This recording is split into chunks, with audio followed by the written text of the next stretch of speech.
Almost unbelievable. Two massive Boeing 747s, these huge jumbo jets, completely swallowed by thick, dense fog. Right.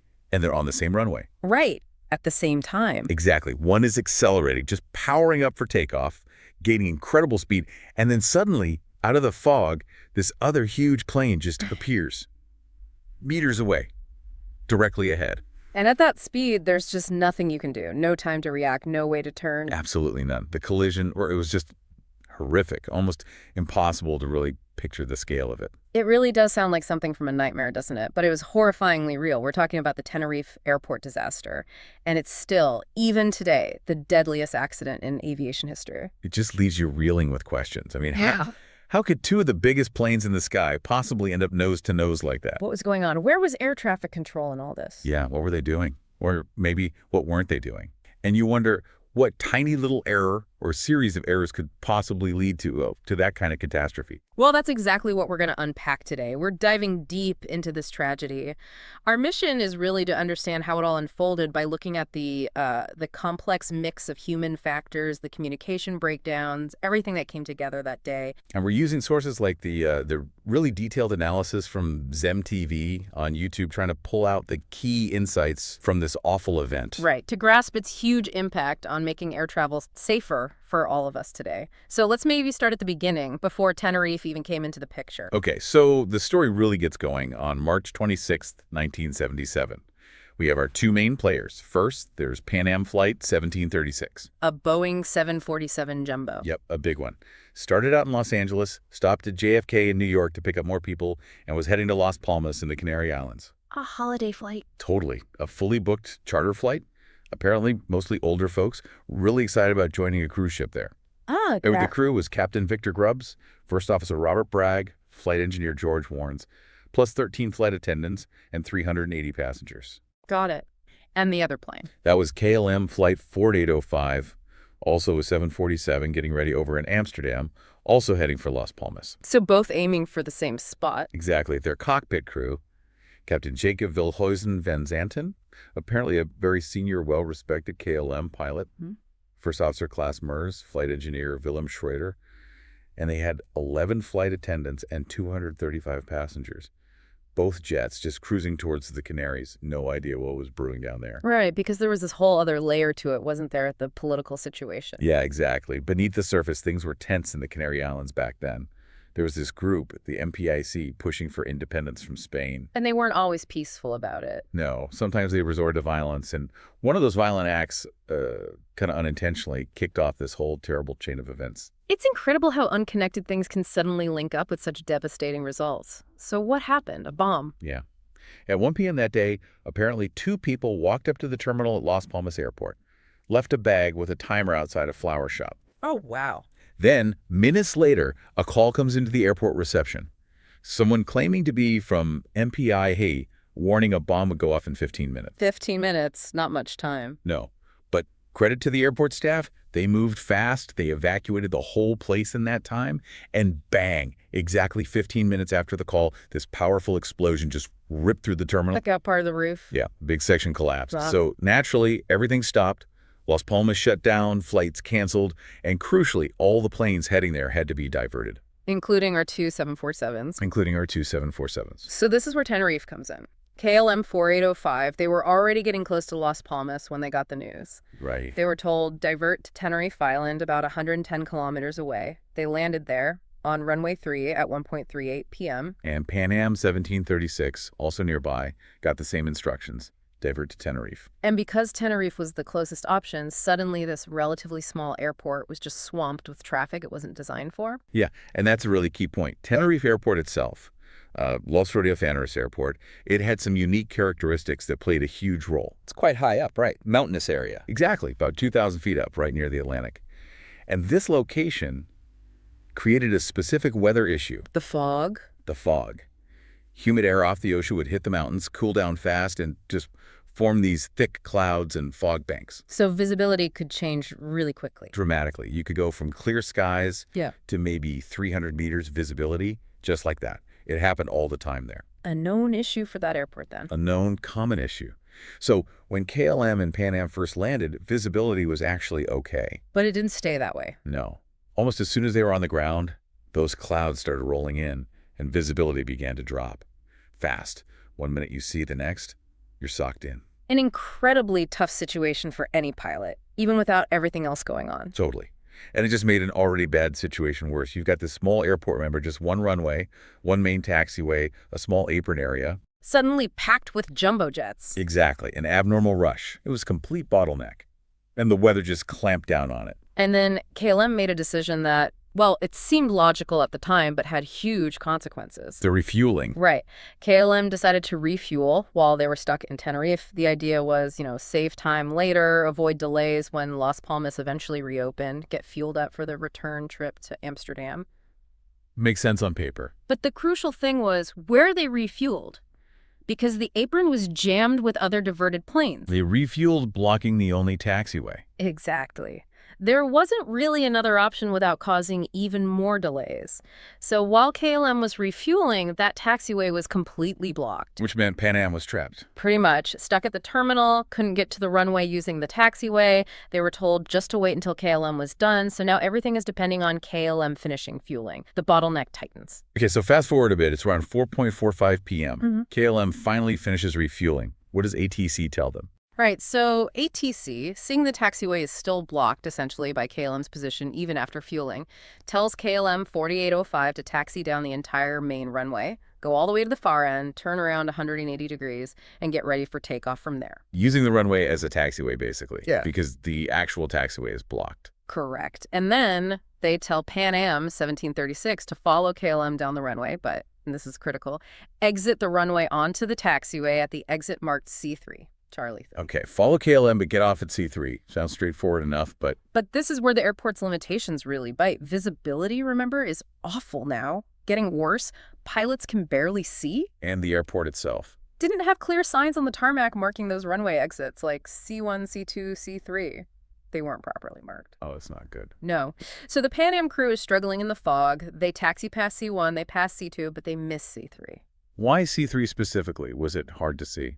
Apparently, yes, partly because C3 was this sharp, almost backward turn needed to get onto the parallel taxiway. Very hard to spot, especially in thick fog without clear ground markings. So they just kept going down the runway, past C3. Unknowingly, yes. Still on the main runway, thinking they were heading for the exit, but now directly in the path where KLM was turning around to take off. And ATC can't see this. No. And this is another huge factor. Tenerife's Los Rodeos Airport didn't have ground radar back then. No ground radar. Yeah. In an airport known for fog.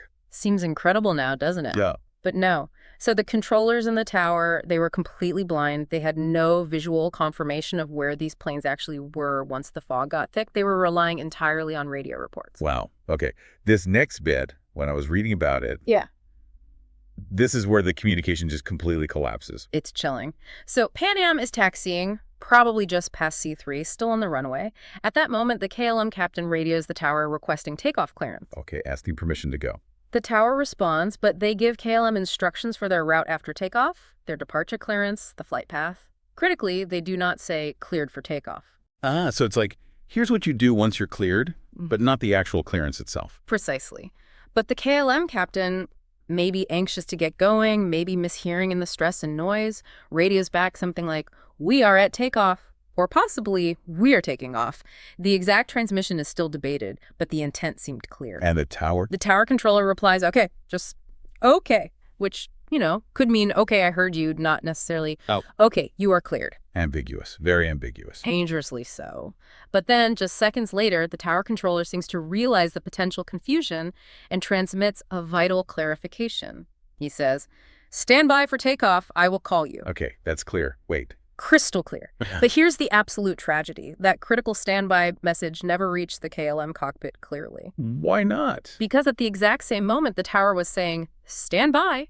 Pan Am Flight 1736 still on the runway, transmitted, "We are still taxiing down the runway." Oh no, simultaneous transmissions. Yes, they overlapped. In the KLM cockpit, it just came across as a squeal, a high-pitched interference sound, a distortion-like sound, as the report called it. It garbled the tower's vital standby instruction. So KLM didn't hear the command to wait, but Pan Am. Pan Am heard the tower acknowledge their message clearly. They got an okay confirming their transmission about still being on the runway. Unbelievable. One crucial message blocked, another seemingly confirmed. And this is where the human element becomes so painfully clear. The KLM captain, convinced he had clearance, pushed the thrust levers forward, started the takeoff roll. Even though Pan Am had just said they were still on the runway. Well, here's another layer. The KLM flight engineer, despite the radio distortion, actually did seem to hear or understand the gist of Pan Am's transmission about being on the runway. He heard it. He apparently did, and he questioned the captain, saying something like, "Is he not clear then? Or did he not clear the runway?" He voiced concern. Just seconds before they started rolling. Yes, about 5 seconds before impact, according to the voice recorder. And the captain. The captain's response was emphatic. Maybe overconfident, maybe stressed, maybe suffering from get-home-itis. He basically overruled him, said something like, "Oh yes," very firmly, and continued the takeoff. Wow. This interaction is often cited as a classic, tragic example of what we now call crew resource management, or CRM, issues. The authority gradient in the cockpit preventing a junior officer's valid concern from stopping a catastrophic action.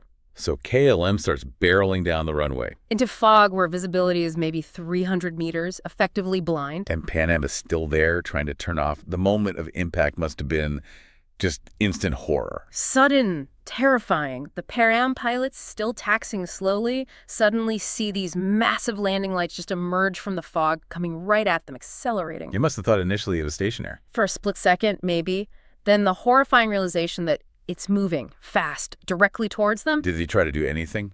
Yes. Captain Grubbs on the Pan Am flight jammed the throttles forward and cranked the tiller hard left, trying to desperately veer off the runway onto the grass verge. An incredible reaction under pressure. Too late. Far too late. They were caught. Describe the impact. What happened? It was devastating. KLM was already partially airborne, lifting off. Its nose gear cleared the Pan Am jet, but the main landing gear and the underside of the fuselage, particularly the engines on the right wing, Hit the Pan Am plane. smashed right into the top of the Pan Am fuselage, just above the wing. KLM's right engines ripped through Pan Am's first-class section on the upper deck. Oh, God. The impact sheared off KLM's landing gear. The plane itself slammed back onto the runway, skidded about 150 meters further down, and just exploded into a massive fireball. Its tanks were full from that refueling. And Pan Am. Also caught fire, ripped open, but wasn't instantly obliterated in the same way. The casualties. Just staggering. Horrific. Everyone on the KLM flight, all 248 passengers and crew, died instantly in the explosion and fire. Nobody survives from KLM. Nobody. On Pan Am, the impact killed many immediately, especially those in first class where the KLM engines hit. But the fuselage was torn open. Well, some had a chance. Miraculously, yes. Many in the economy sections further back found themselves looking at daylight through a huge hole in the roof. Some managed to climb out, others jumped. An incredible 20 feet down onto the tarmac or grass. 20 jump. Yeah. Desperate acts to survive. But even so, the fire spread rapidly on the Pan Am jet too. Out of 396 people on board Pan Am, only 61 survived. 61 survivors out of nearly 400. Which means 583 lives lost in total. In just a few seconds. It's almost impossible to wrap your head around that number. Still the worst death toll in any single air accident. And the rescue efforts, were they immediate? Tragically, no. The control tower, remember, was blind, dense fog, no ground radar. They didn't even know the crash had happened for some time. They couldn't see the fire. Not initially. It was actually crews on other parked aircraft further down the apron who saw the massive flames erupting through the fog on the runway and radioed the tower to alert them. So precious time was lost. Yes. And even when rescue vehicles were dispatched, the fog was so thick they couldn't drive fast or easily locate the wreckage. They actually found the Pan Am wreckage first, which was still partially intact, but didn't even realize the completely destroyed KLM plane was just a bit further down the runway for quite some time. Just compounding the tragedy. The investigation must have been incredibly complex. Extremely thorough. Investigators from Spain, the Netherlands, the U.S., plus representatives from Boeing, the pilot associations. Everyone was involved.